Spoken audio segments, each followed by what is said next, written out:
Greetings, everyone. I am very excited today to be in conversation with Sean Caulfield and to talk about his understanding of what it means that we're in the ninth wave of creation from the perspective of the long count Mayan calendar.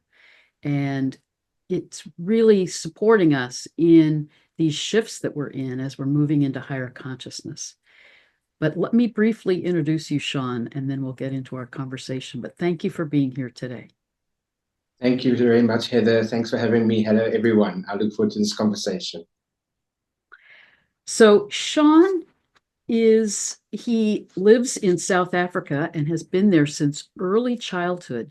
He's a very gifted artist and has been on a spiritual healing path for over 20 years, doing a deep dive into various indigenous wisdom traditions. He has studied the Mayan calendar with Dr. Carl Calleman and has a great deal of expertise in this ancient wisdom. He has also worked with the Native American medicine wheel for many years, and he's been deeply involved with the San tribes, the ancient indigenous people of South Africa, one of the oldest known cultures on our planet. And he's gained knowledge and understanding of their culture and ancient healing ceremonies, including the Trance Dance fire ceremony. He's also done ceremonies with the Mayans and other indigenous cultures.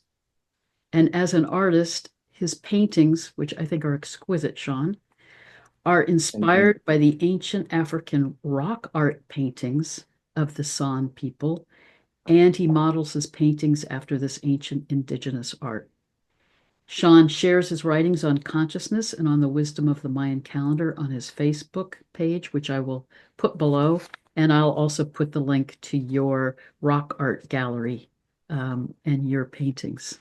But thank you for being here, Sean. And as we start, talk a little bit about your journey and how you got into this exploration of the Mayan calendar. Yes. Thank you so much, Heather. Thank you for having me here. I'd like to just, before we do start, um, uh, as a tradition, we honor the day energy. And so, in terms of every day, there's a day energy of the Mayan calendar, the 260-day Solkin.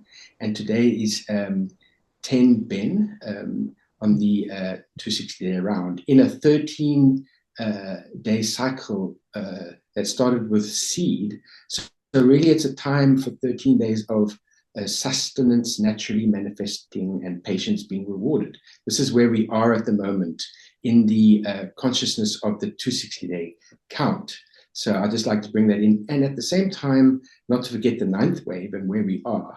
We actually are in the valley of a sine wave movement for 18 days that goes sort of down into a trough and then up again. And we're right at the very, very bottom of the trough. It's the ninth day. So it's the exact middle point of 18 days. And then from tomorrow, we go to the 10th day, and then we go up. And then in 9 days' time, we go into the light. So it's like being in where the sun energetically is in the shadows for 18 days, and then it goes energetically into the light. So literally, it's like a day and a night. So we're in the night now, as I say. And so we are in the trough, and it's actually perfect in terms of where consciousness is, and there's an energy of new beginning as well. And that sits quite perfectly with the calendar and how you see the calendar and how one can see it. If you study it, like I have for a long time, you get to understand these little sort of alignments and synchronicities, you know. So yeah, in terms of myself as an artist, yeah, I've always been into art. I'm very arty, and I love my art. And so as a traditional artist painting on canvases, I learned about how to make rock, and then I started to paint on this rock, and I got the idea to bring in the ancient art of Southern Africa that you find in the caves, and I got inspiration from that. And then I also brought in my wildlife and other African traditions and brought a very sort of abstract feel to my art. And so that's what I do primarily. And then what happened was that dovetailed very beautifully with the indigenous people, the San, also known as the Bushmen. They live in the Kalahari, and so I'm very connected with them. I've been connected with them for a long, long time, for more than 30 years when I first met the San and got my initial inspiration. And so it was actually quite far into my journey of knowing the San that I actually also had a spiritual awakening through my own journey and realized I needed to do a lot of inner healing. And so then I started to see the San in a different light. I saw them spiritually and how incredibly gifted they were as healers. And so I then got into that whole sort of idea of what they can bring. And I've done a lot of healing work with the San, and it's helped my life and my journey and my healing. And it's a lot to speak about there. But that also brought me through my art and through circumstances to the medicine wheel. And so it was actually all this, the Bushmen and the medicine wheel, that I was first into. And I walked the medicine wheel, not just sort of learning about it theoretically. I actually did the theory, but then I went into nature and I sort of learned the aspects and archetypes and did the ceremonies, did the initiations, and did a lot of things come to the surface when we do this work, as I think you know, Heather. So Yes, we both have a history with the medicine wheel. Yes. You also, yeah, we were speaking about that. And so that medicine wheel journey started for me sort of in about 2002, 2003, and I walked the wheel through indigenous wisdom and understandings with my teacher and all sacredly. And so, as I was saying, that brought me and healed me and to certain levels. We all got healing always to do. So ultimately, from that, in about 2007, I learned about the Mayan calendar. And so it was interesting that I had to go through all those things first to sort of, in a way, open me up to a path. And then I learned about Mayan calendar, and it was the 9-level Mayan calendar. And I saw a presentation by Inex Lungold in about 2007, and I was fascinated with how he explained the evolution of consciousness through the 9-level Mayan calendar. And then through that, by the way, Inex Lungold comes from Mayan Magics. You can go to his website and you see the daily energy of the 260-day count. That from that, I then he actually spoke about Dr. Calleman, who has books on the actual Mayan calendar, and I bought some of these books and then subsequently read them. And I thought, well, I'm going to contact Carl. And then we became friends, and Carl actually came to South Africa in 2009. And so ever since, we've been keeping in touch. I've read almost all of his books, and we're still in touch quite a lot. And yeah, so that's really the little bit about my journey to get to where I am now. I'm still very strongly, I think it never wanes. Once you get into the understanding and you see the synchronicities, you sort of bubble with excitement at confirmations. Do you know what it's like? When you do this journey and you find direction, because this is also what the calendar is all about. It has a direction and there is a purpose. So when you see that and you understand that, it gives you a sort of inner a light, awakens you to that there's so much more to life. This existence we're living in, actually, we're here to be in service first and foremost, to the Creator on Earth, in my view, as beings to be protectors of Earth. Yet we've gone off course. So really, I'm diverging a little bit here, but this is really what the calendar can bring if you actually follow it from the heart and are passionate about it. It's not for everyone. We all have our own little, when we wake up to a way that works for us, that's what counts. And this is what's helped me, and helped, and then what also happens, you find that you parallel that with other understandings as well, but yeah, that's interesting. I just want to say, Sean, that one of the things that you've said that I thought in our previous conversations that I found very moving is, this wisdom of the Mayan calendar isn't really something, it isn't about knowledge from the mind so much as it guides you in your own spiritual awakening, which is more organic Ab- and from the heart. Can you say a bit Absolutely. more about that? Because it's really about opening to the energies of this wisdom that's all around Yeah. us and within us. Yeah. I mean, when you understand the codes, you really understand that there is a divine plan and that there is a time schedule and everything is unfolding according to a time schedule. And in my view, it's like the mind is so easily conditioned. And so the heart has a memory. And so this memory, in my view, has some sort of divine intelligence and it's been forgotten. The mind has been overriding it. And so, what the calendar shows is when this nine levels came together, and you can see this nine levels and some codes at the back here, everything comes up to a meeting point. And that meeting point was on the 28th of October 2011. Now, the other dates where they say that the Mayan calendar completes was 21st December 2012. And there is relevance to that, especially when you look at the date of a four Hau and why that would be deemed as the completion and end of the Mayan calendar. But remember, nothing ends, it continues. So it comes to a completion so it can continue complete unto itself. This is what this brings to our awareness. And so ultimately, where we are now, we've gone very far past 2012, 2011, 2012. And so this convergence is actually crunching and condensing time. And so it's subtle, it's not, it's another whole perspective of consciousness, which people, let's face it, things have sped up over the last 100 years. Everything has happened. A whole big computer can be, that was about the size of this whole room, can fit into this. Like 20, 30 years ago, it was the size of this, and now it can fit into that. So that basically shows you how everything is compacting and condensing. So there's like literally evidence there in that little analogy. So of how with the condensation and the condensing of things, there's an acceleration.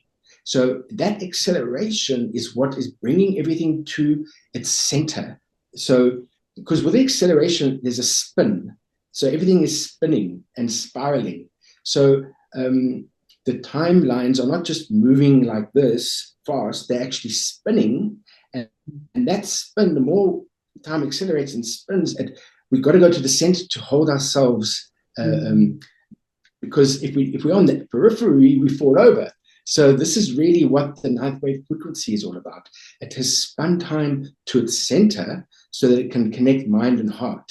And so this is why the prophecy of the condor and the eagle and all those sorts of things, in my view, energetically, alchemically, this is where we can see and understand that there is some sort of divine overseeing energy that's actually driving the evolution of consciousness with a direction. And the direction is really for us to look within. The direction is not out there, it's actually inside. And when we look inside and we face all those little things that we don't want to face and we heal them, we are basically transmuting and then we transcend. And this is why I bring in the whole Bushmen and their work with ceremony is all about the dance. And it's that fire, the trance dance fire ceremony is all about transmuting, transcending, and healing the soul. Because in our daily lives, we live in in other words, we don't even know we're walking on a universe, like we're walking on an ant or anything like that. So, we don't realize that. So what the ceremonies are all about is about asking for forgiveness and living in honesty and respect of everything. And so the San, what they would do is, because they believe that in their daily life they would lose aspects of their soul, so they would do the ceremony and they would actually, the shaman with the woman clapping and singing, their high vibration would, the men who danced around the fire would have rattles around their feet and they would go into this altered state, and literally their spirit would transcend the universe and call back the soul, the lost aspects of the soul. So this is what the fire ceremony, which is profound, and I strongly recommend people to experience that.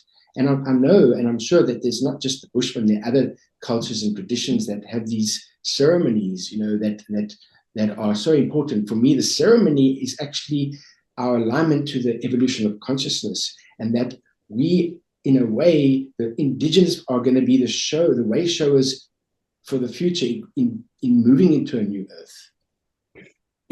Isn't it true, Sean, that the Mayan calendar is showing this cycle from unity consciousness, which dates back to 1500 BCE with the shamanic indigenous understanding of being in unity consciousness? Then we went through these phases of separation, and now we're coming back into unity consciousness. So it makes sense that the indigenous people have maintained that memory of what it means to be back in harmony, back in oneness, back in unity consciousness. So they can be guiding us as we're transforming, coming out of separation, back into that understanding of our interconnectedness and unity consciousness. Definitely. If you look at the codes, and you hear stories about, or in films and whatever, you hear a date, and they talk about 5,000 years ago. That's not just coincidence. There's a 5,000-year cycle. This is the long count that started, and that was the sixth level of the Mayan calendar. And so that was the beginning of the time of separation, so of duality. And it's almost like at that time was when Adam and Eve left the Garden of Eden. That literally Religions got launched. And then religion came along, and right and wrong. And that was the time of the birth of male dominance. So the long count is actually a 5,000-year cycle of the evolution of the global mind. And in terms of that, one has to understand that these cycles, they show that really they are all in tune with learning, a code of understanding and learning and making mistakes. So what's happened is, in this process of arriving to the completion up here, this was 2011, there was a lot of growth. And growth, we have to learn lessons. And so we made mistakes. So evolution took humanity's consciousness through a process to reach the ninth wave, so that it could actually align in a time where we are right now. It's incredible to consider we at this time now of transcending all imprints of duality that have brought us to this point, to really hug each other and love each other and create a world of peace. Because literally where we are now, there's so much resistance to this because we're right at the precipice of the change. Yet there is a process we're in now, I believe, up to the date 2031, when we move from 2011 to 2031, that's a 20-year cycle. There's a cycle on the seventh level, the planetary plane, that is actually in a shadow, and in this, it's in a valley. So it's the seventh night. So the seventh day was from 1992 to 2011, and then the seventh night is 2011 to 2031. And so there's a lot of talk. A lot of people who are very intuitive and psychic, they talk about the date 2031, 2032, that there's something big going to open. And what that is a birth of a new cycle on the Mayan calendar. So the Mayan calendar actually aligns with the evolution of consciousness that people are already tapped into. So it is like, there is that whole take as well.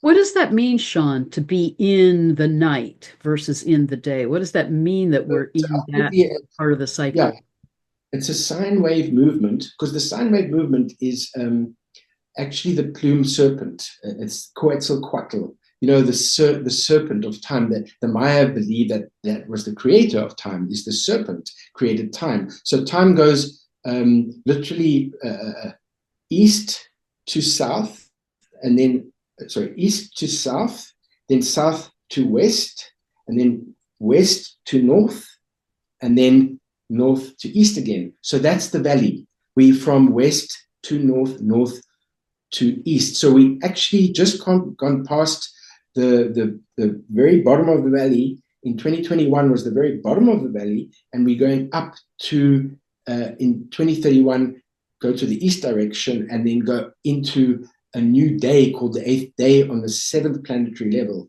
And so that's what I mean. The trough and the night is when, energetically speaking, these are all scales of time as well, and it becomes complex, but it's not, maybe not for this conversation to go into. Ultimately, the seventh level is what we are talking about here, but all the levels in 2011, all the levels went into a night. That's what I mean about the night. So it's interesting that you mentioned 2021 or 2031 or 2032 as a critical time, in that I see 2032 as a profound time astrologically, because we'll be moving into a conjunction of Saturn and Uranus Wow. in the upraised arm of Orion in the sky, which I see as a time of resurrection in terms of our movement into higher consciousness as humanity. So it sounds like Yes, it's really correlating with these shifts in the Mayan absolutely. calendar as well. And if you are someone who knows about the medicine wheel, people who may be watching this, they understand the archetypes, and like between the north and the east, that's literally, if you think about it, that's the night, right? That's from 12 o'clock to 6 o'clock. So you're literally sleeping. Consciousness is, obviously, we're not sleeping, but the collective fields of consciousness, according to the calendar, on this level, they are in the time of design change. Everything is dreaming the new. So I feel when we go into 2031 and further, I believe there still could be quite a lot of, in a way, transcending to go through from now till 2031. Yet I do believe that we're going to be pulled more. And so we if we do the work, I really, really strongly believe, and I do the work daily. I keep my connection to my creator and my understanding, and live as healed as I can, because in this life we've had to, our memories wipe totally, and we come in and we have to learn. So ultimately, what I'm trying to say is that where we are now is in a time of consciousness literally transcending, but there's a pull to stop us, and there's a pull to take us forward. So there's like this tug of war, and if Turbulent. we do the work, and this calendar, if you were to want to, you could align with it, and it could actually help you through this time. So if I'm understanding it, Sean, as we're in this kind of part of the sine wave that is the night, it sounds like it is kind of the transition time. It is the time of dreaming what's to Yes. come. It is the time of being in that evolutionary process. And is the day then when it more fully manifests, when it comes more fully into form? Yes. Yes. So as I was saying, there are different sort of layers of time, so to speak. So this is the seventh planetary plane, and for me, this plane of consciousness is important to be aware of. Yet there is the eighth galactic plane. So now the eighth galactic plane is 20 times more condensed than the seventh, and so what happens in 20 years on the seventh level happens in 360 days on the eighth. So And then what everything happens in accelerates. everything is condensed and accelerates. So what happens on the ninth level, what happens in 360 days on the eighth level happens in 18 days on the ninth. So time accelerates even further. So as I was saying earlier, how this acceleration of time is a spin that is taking us to our center. That's why through all of this, through the lower waves holding us back and all that, what is holding us up is the ninth wave. And so that's why we can talk about this, understand all the lower waves and the intentions and what they mean. But if we just sit in our heart, our mind-heart resonance, and we hold pureness in ourselves and humility and just like the Bushmen, they are the most humble people. When you're with them, they are so shy and bashful and humble. It's unbelievable, and I've just been so lucky to have spent so much time with them over the years and learned so much from them to the point where they literally, they know that they will almost like take a bullet for you just so that so that you can learn. Literally, that's what the indigenous people have done for the West. They've taken so much hardships, gone through so much hardships at the West's gain. So it's really a case of, for me, the way showers of the indigenous and the indigenous within us that knows and understands the way of the indigenous, that humility, that not being arrogant, that letting people find out, not telling them. To me, that is where the soul really learns and awakens. And they seem to really understand that sense of community and unity with each other, unity with all that is, the interconnectedness of all that is, the sacredness of all of life, which is what we're needing to remember and come back to. We've been in this period of duality and separation and power over, and the patriarchal period, like you said, since 3000 BCE. But they're Yes, reminding us, the indigenous people are holding that memory of what it means to come back into connection and yes, into that awareness that everything is a part of the oneness of all that is. exactly. Yes, absolutely.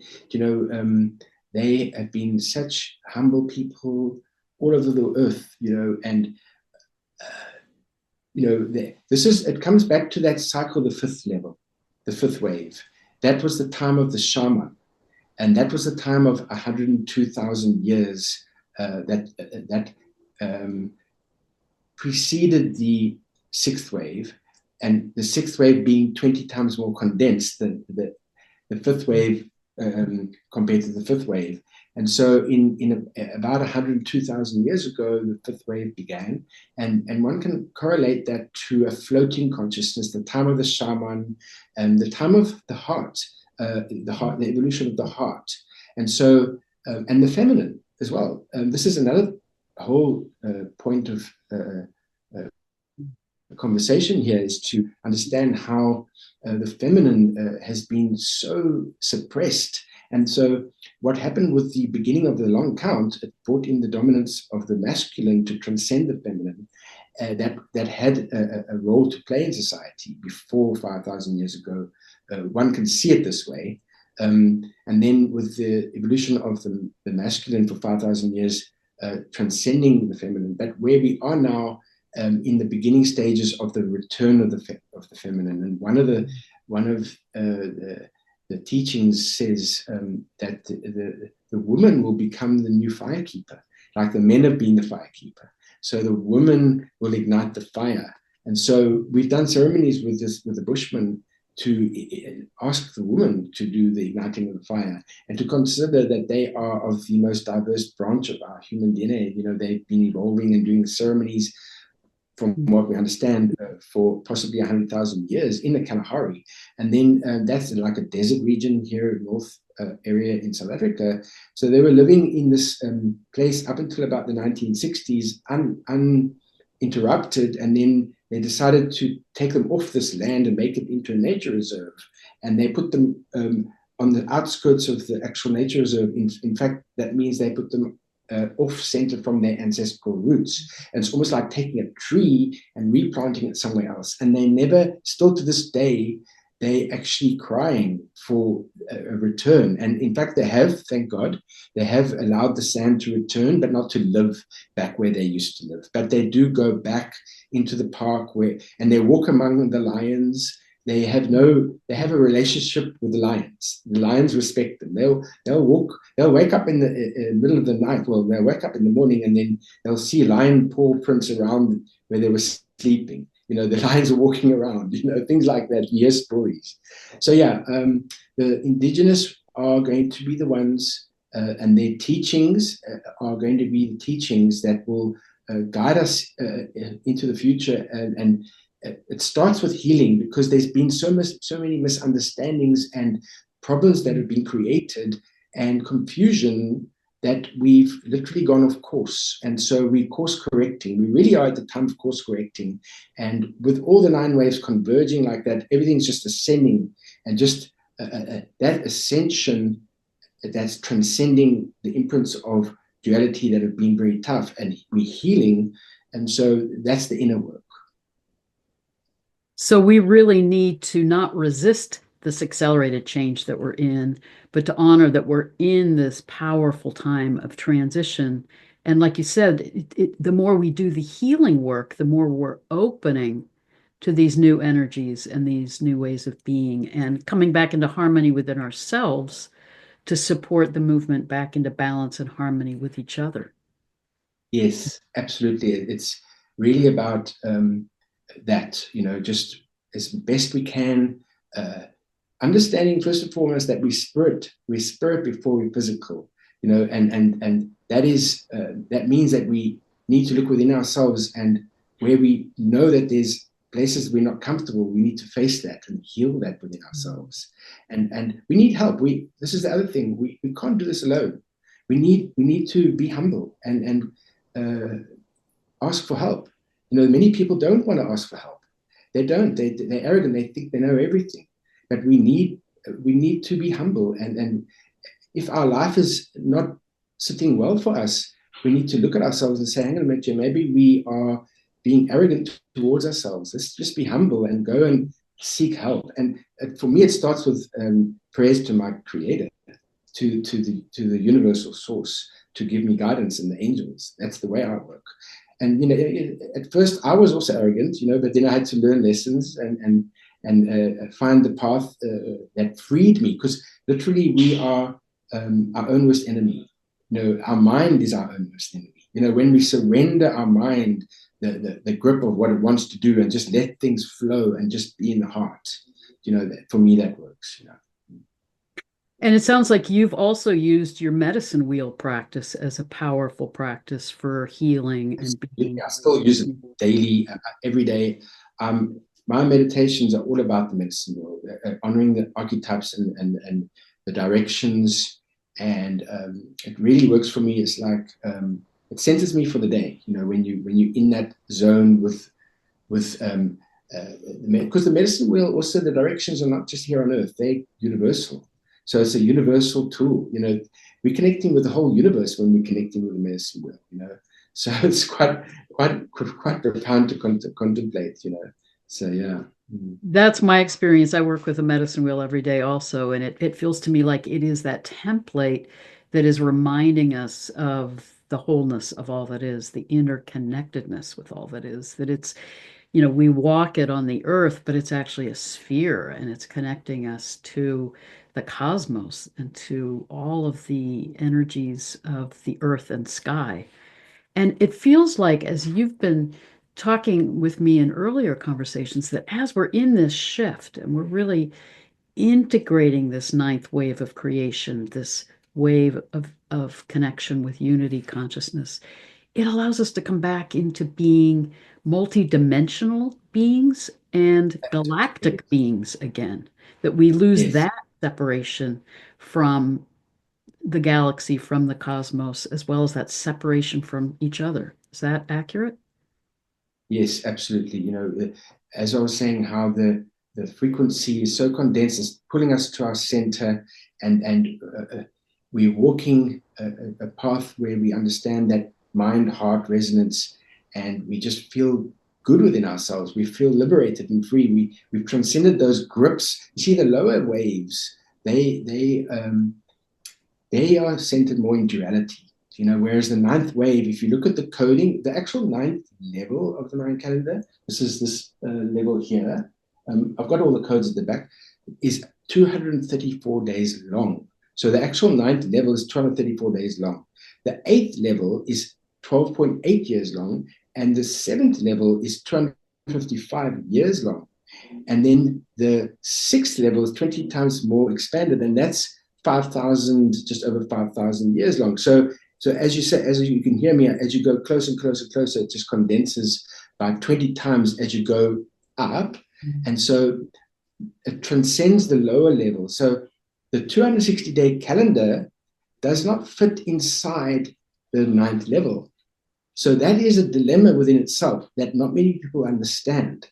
That, hang on a minute here, now we transcend. That means that the ninth level is superior to the 260-day calendar. So does that mean in some way we're transcending time? We're moving out of being bound in linear time? There is no more time. And so, in a way, also the Tolkien 260-day calendar just takes on a merry-go-round of the same thing, whereas the waves actually spiral and continuously take us into new. Mm. And it goes clockwise. The 260-day calendar goes anti-clockwise. So almost like you're going within, you're looking within, whereas the ninth wave and all the 360-day calendar takes us clockwise to experience new. So the medicine wheel is a clockwise energy field, isn't it? So yeah, this is interesting little code. You see, it's about codes. Now I've seen this code from 2011, 12 already, and I've been talking about it. And you could say certain things, and then when people see it, then they see it. But you just have to be it and let people see it. Well, and it is, as you've said, it is about awakening from within. And I think part of what you're saying that is so important is that this ninth wave is about coming back to the heart, because I think it's our minds that are caught in these paradigms of duality and these paradigms of the past, and are caught in the resistance to these energy waves that are awakening us, transforming us.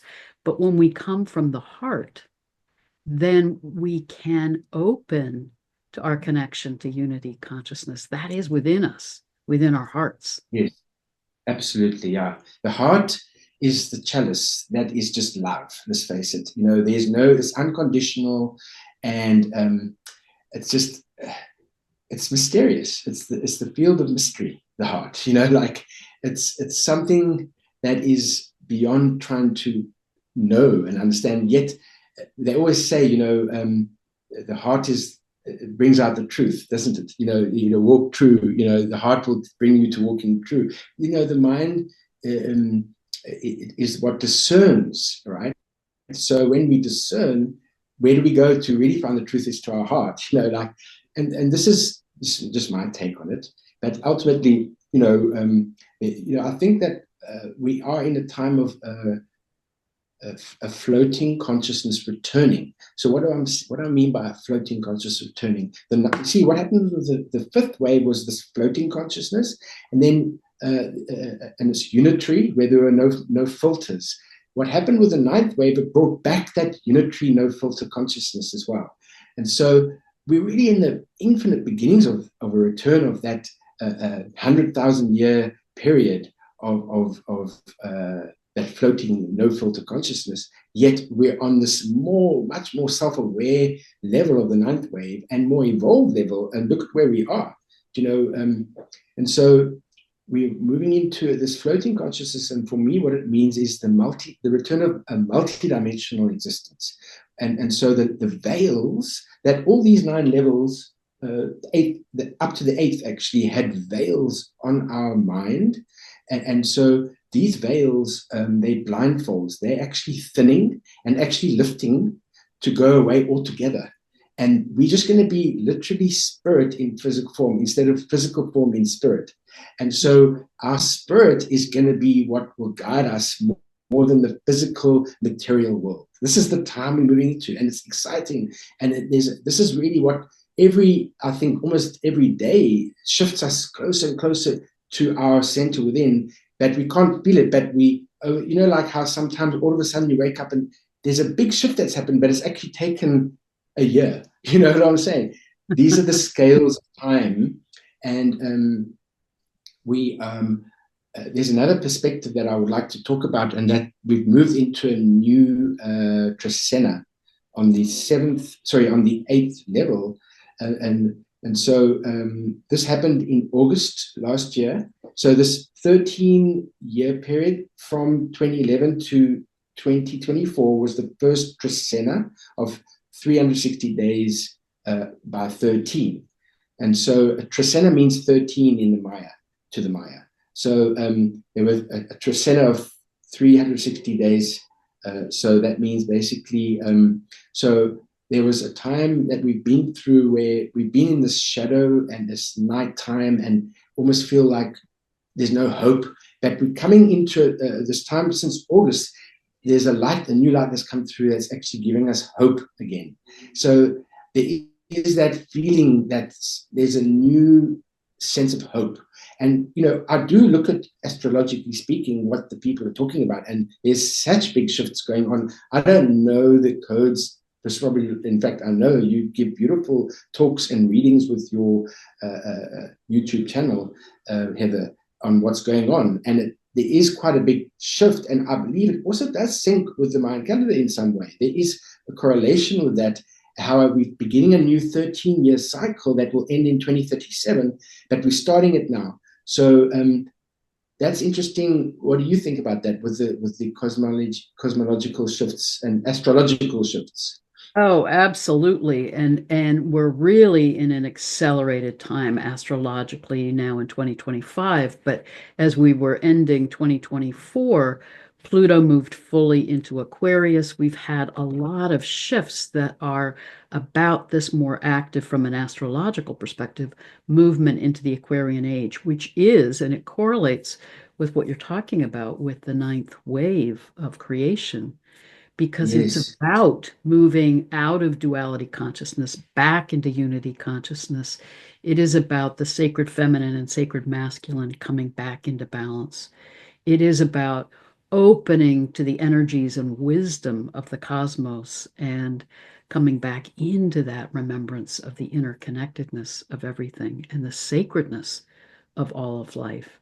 So it's very in sync with what you're saying with this accelerated time with the ninth wave of creation. And from the Yuga cycle perspective, we're coming out of the Kali Yuga, the period of 5 to 6,000 years of our lowest level of consciousness, being in separation consciousness, back into higher consciousness and unity amazing. consciousness. So all these cycles correlate, all this ancient wisdom really is in synchronization with each other. And tied in with what you were saying earlier, Sean, when I was studying with the Peruvian shamans, they talked a lot about this time being the time where we become homo luminous ones.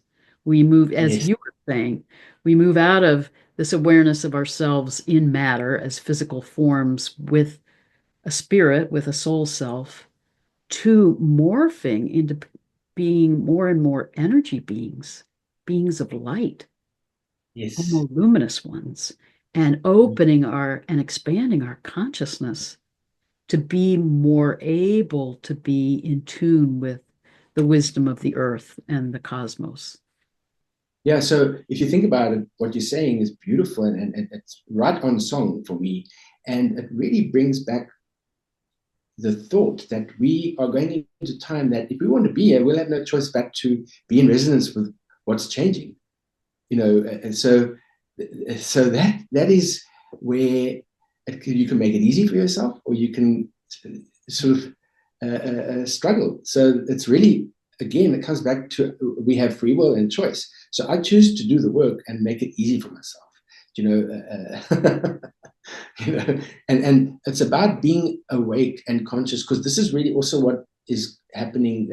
There is a general state of amnesia on Earth, an unconscious state. And so I feel that as the Earth starts to resonate and vibrate higher, people will awaken.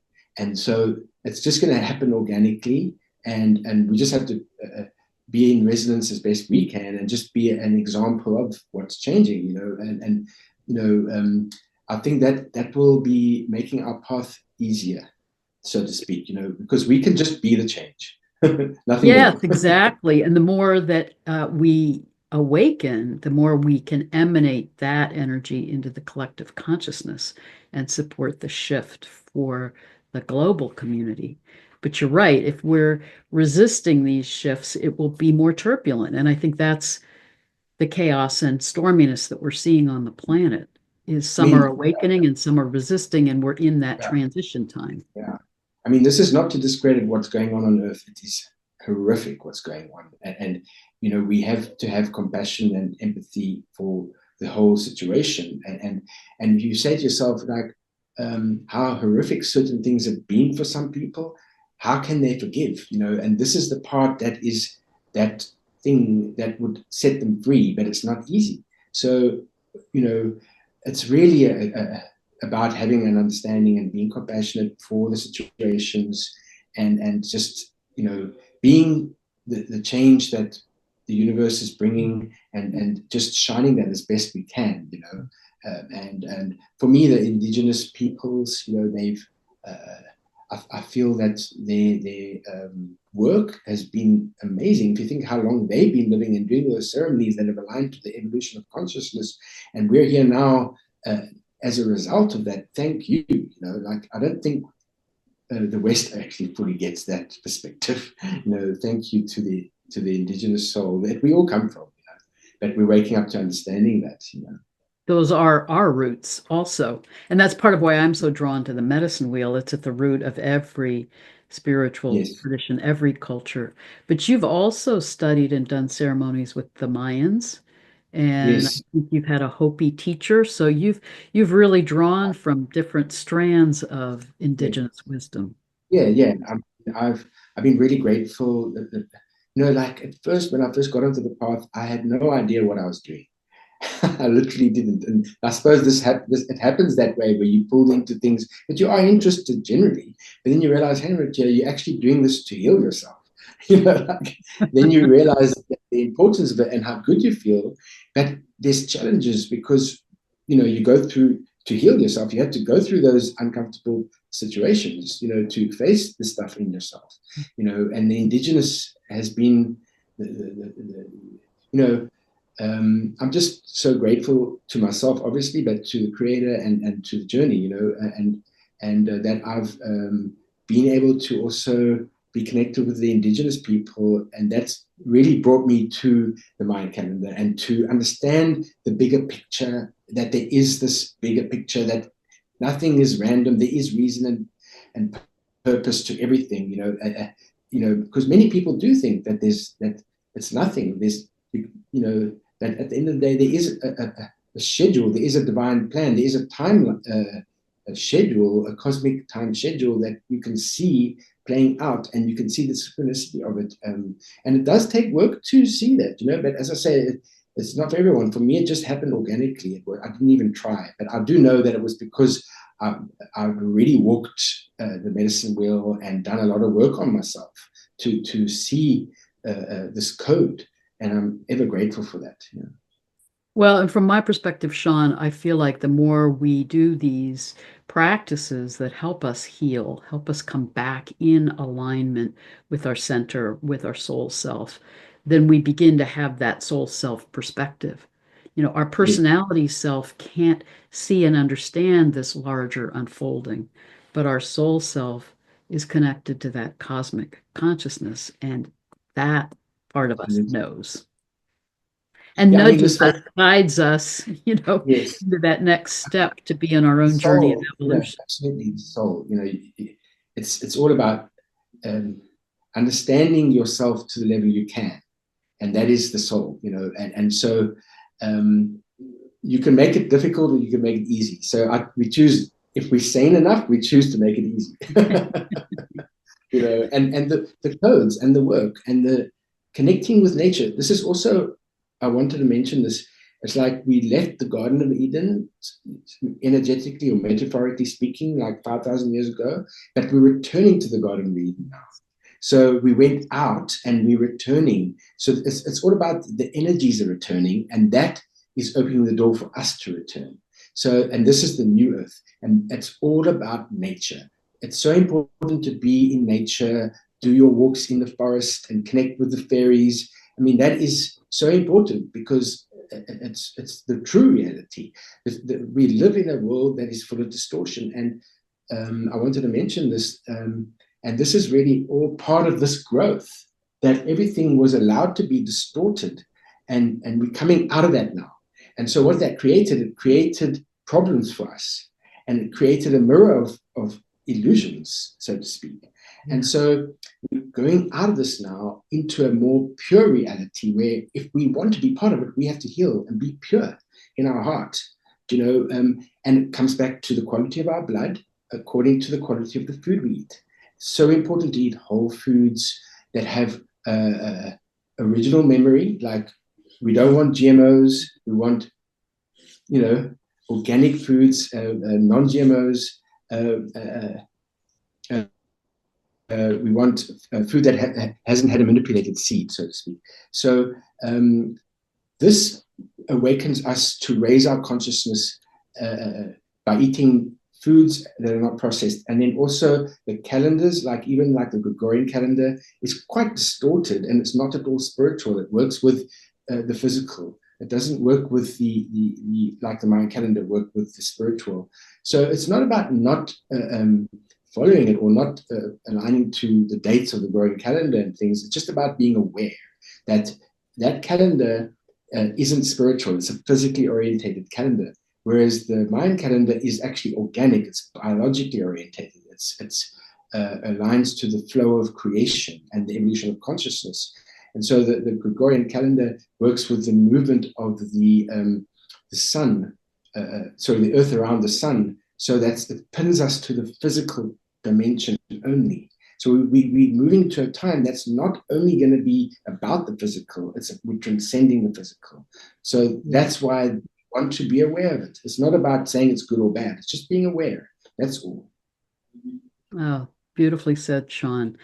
Thank you so much for sharing this wisdom with us. And before we stop today, I want to circle back to your art because I think your art is extraordinary. And I'd love to show a few images. And it feels to me like it's a way that you're embodying this wisdom that you've been absorbing and your deep connection with nature and with indigenous wisdom. And let me pull up a few of your pieces of art. So this is in the Kalahari, one of the indigenous elders holding an egg. And the egg symbolizes wholeness and completeness. And it's like, symbolizes time continuing in truth to the beginning of creation. It's like the memory, the nucleus inside there has the codes to continue and be one with nature. And so, that was just one of the sand in one of the Kamani sand actually in the Kalahari quite a few years ago. Yeah. Well, let me just show a few of the images of your art. This is the one where they're dancing and there's the medicine wheel. I did that painting on the full moon. You can see the moon, and then you got the male and female dancers, and you got the medicine wheel in the bottom and the spirals. And so, they're connecting to the earth energy and to the universe. And this is one with the antelope. Yeah, this is the antelope. The kudu is known as the kudu. It's got the spiraling horns, which actually also connect with the spiraling galaxy. So it shows you how that energy of the universe is actually in the animal. Isn't that amazing? Beautiful. And you actually got into this art through your exploration of the ancient rock art in the Yes. if you go here in South Africa, we've got many cave paintings or rock shelters that have got thousands of years old paintings, and they tell stories about the life of the indigenous inhabitants of the area. And so, at first, when I got the inspiration, what happened was I was building rock features for rock waterfalls for gardens, and I learned how to make rock. And I was doing paintings, oil paintings on canvas, and then I thought, well, this is a unique surface to paint on. And then the initial idea was the cave paintings, and then I brought it through in my own abstract way, and I added other sort of African cultural perspectives and wildlife into it. And so that's really my passion is my art. And then it's incredible how everything is just dovetailed with my life's journey for healing. And then it was really the Bushmen who my art brought me to the Bushmen that brought me for my healing, and then the medicine wheel, and then Mayan Calendar, and then traveling around the world. I've also traveled to the Maya lands and to various gatherings of indigenous elders, even with the Bushmen. So it's quite amazing. Well, thank you so much for sharing your journey with us, Sean, and your gifts and your wisdom. And I love how you're following your own creative path is part of what guided you on this soul's journey of your own growth and evolution. But Thank thank you. you for what you've shared with us. Thank you for how you're embodying and living this higher consciousness and coming from the heart. Thank you so much. And bless you, Heather. Thanks for all your beautiful work. And blessings and love to all of you listening. Thank you.